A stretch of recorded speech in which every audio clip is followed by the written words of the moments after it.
There's a number sitting in your account right now, or maybe just in your head, in a plan you've been quietly building for years. $300,000. And depending on who you ask, that number means completely different things. Some financial voices will tell you it's a decent foundation, a reason to feel cautiously optimistic, a sign that the compounding is finally starting to matter. Others will tell you it's nowhere near enough, that you're behind, that $300,000 wouldn't survive 5 years in a major city, let alone a lifetime. The strange thing is, both responses might be right, because $300,000 isn't a verdict. It's a variable. And what it actually means for your retirement depends entirely on factors most people never examine clearly. That's what this is about. If you've reached $300,000 in savings or investments, you're not in the majority. Most people haven't. But reaching a number doesn't automatically mean you know what to do with it, or what it can realistically support. There's a version of you that looks at $300,000 and feels behind.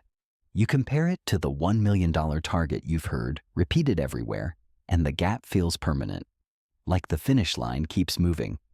There's another version that looks at the same number and wonders something different. Could this change how I work? Could this reduce the pressure? Could this buy back some time? Both versions are responding to the same number. Neither version has complete information. That gap, between the number and the clarity, is where most retirement confusion actually lives. If you're somewhere between 40 and 60 with $300,000, you're likely feeling a specific kind of pressure, and you've moved past the early accumulation phase where every dollar felt like a battle. But you haven't reached the place where retirement feels mathematically certain. You're in the middle ground, where retirement is no longer a distant abstraction, but not yet a locked-in plan. You've seen the charts. You know that if you keep working another 15 years, that balance could double or triple. The math is clear, but you also feel the cost of the commute, the weight of the corporate cycle, the quiet awareness that your healthiest years aren't waiting indefinitely. And so you start asking a different question. Not, when will I have enough? But, what is this money actually unlocking right now? That shift in framing matters, because $300,000 may not be a full retirement fund yet, but it's already something powerful. It's an insurance policy against a failed career. It's the number that lets you consider a lower-paying, lower-stress job without panic, because the heavy lifting of compounding is already underway. In the FIRE community, this is sometimes called coast FIRE. The idea that you've accumulated enough that, left alone, your portfolio will grow to support traditional retirement. Even if you never add another dollar, you still need income to cover your current life. But the existential pressure of building wealth is behind you. For a lot of people, $300,000 is exactly that threshold. Not the end of work, but the beginning of working on different terms. Now, let's address the assumption most retirement conversations start with. You need $1 million to retire, maybe $2 million. Anything less is a problem. This narrative is repeated constantly, and it's not entirely wrong, but it's also not a universal law. It became dominant because it's a safe recommendation, one that provides enormous margin for error, and one that keeps people in the accumulation phase longer. The $1 million figure is typically built around withdrawal rate logic. Specifically, the idea that withdrawing 4% of a portfolio annually has historically sustained a 30-year retirement window in most market conditions. 4% of $1 million is $40,000 per year. For some households, $40,000 per year is sufficient. For others, it's tight. For others, it's genuinely comfortable, depending on location, structure, and lifestyle. The math isn't wrong. The problem is treating it as a fixed rule rather than a starting framework, because that same logic applies to $300,000. Now, 4% of $300,000 is $12,000 per year, $1,000 per month. Taken alone, that number sounds insufficient. And if you're trying to sustain a $60,000 annual lifestyle on a $300,000 portfolio in isolation, it is. But retirement rarely relies on a single pillar. And retirement viability isn't determined by the portfolio alone. It's determined by the relationship between your portfolio, your spending structure, and your flexibility. That's the question most people skip entirely. Here's a way to think about it that changes the math considerably. Retirement is a system of levers. Most people focus almost entirely on one of them. The first lever is your cost of living. How much does your life actually cost, and how much of that is fixed versus flexible? The second lever is flexibility. Can your spending breathe? If the market drops significantly in the first 2 years of retirement, can you reduce withdrawals temporarily, pick up part-time income, or adjust your lifestyle without structural collapse? The third lever is secondary income, Social Security, a pension, part-time or passion-driven work, rental income, any income stream that reduces what the portfolio needs to produce. The fourth lever is the portfolio itself, the $300,000. Most retirement anxiety comes from treating the fourth lever as the only lever, but the other three are where the real control lives. Here's a concrete example of why that matters. Reducing your annual expenses by $12,000 is the mathematical equivalent of adding $300,000 to your portfolio under a 4% withdrawal framework.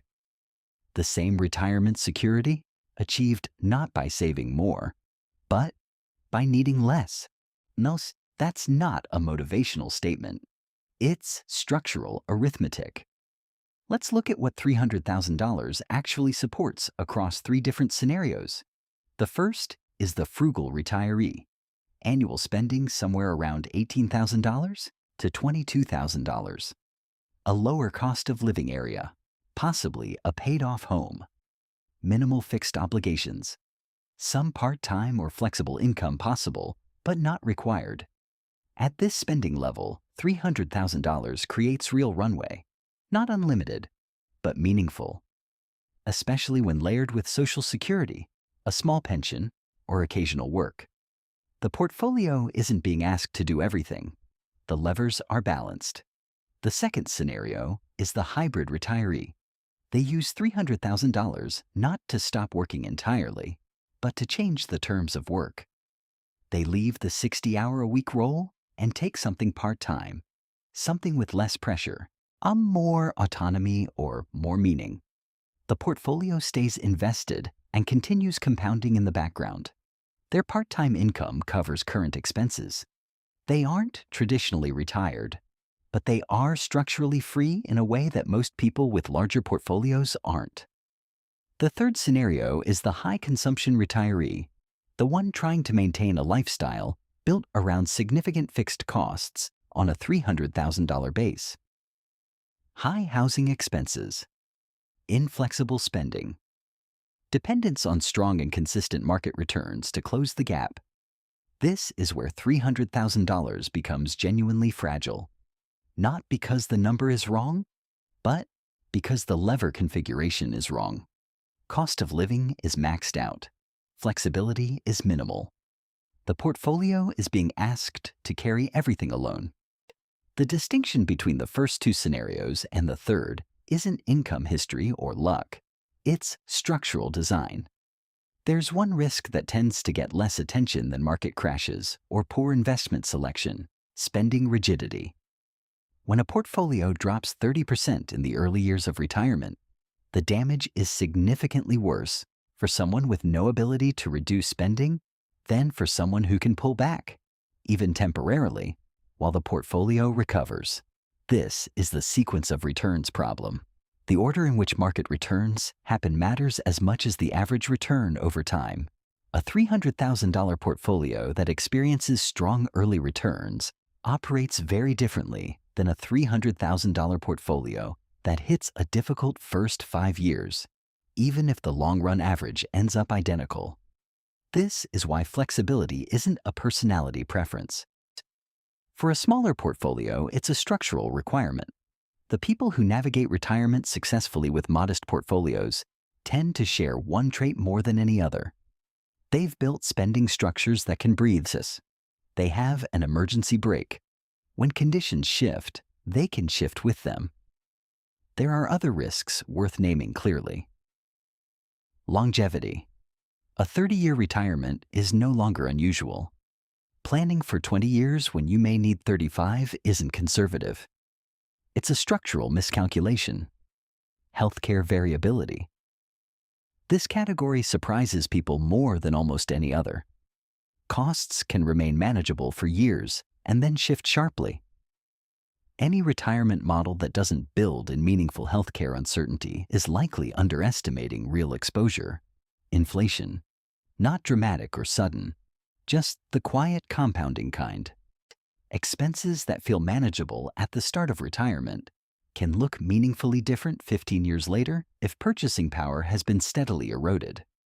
A $300,000 portfolio has less excess to reinvest, which means it's more vulnerable to this slow pressure than a larger portfolio would be.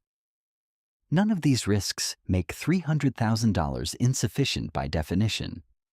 They make it important to understand what the portfolio is working with, not just what the portfolio is. There's a reframe worth sitting with before this ends. Retirement is not a number, it's a structure. The number matters, of course it does, but the number without structure is just a figure on a screen. What makes retirement work at $300,000 or $1 million is how the levers fit together. Spending structure, flexibility, income layers, time horizon, the design of the system, not just the size of the portfolio. A $300,000 portfolio with a well-designed structure can carry someone further than a $700,000 portfolio with rigid assumptions and no flexibility built in. That's not optimism.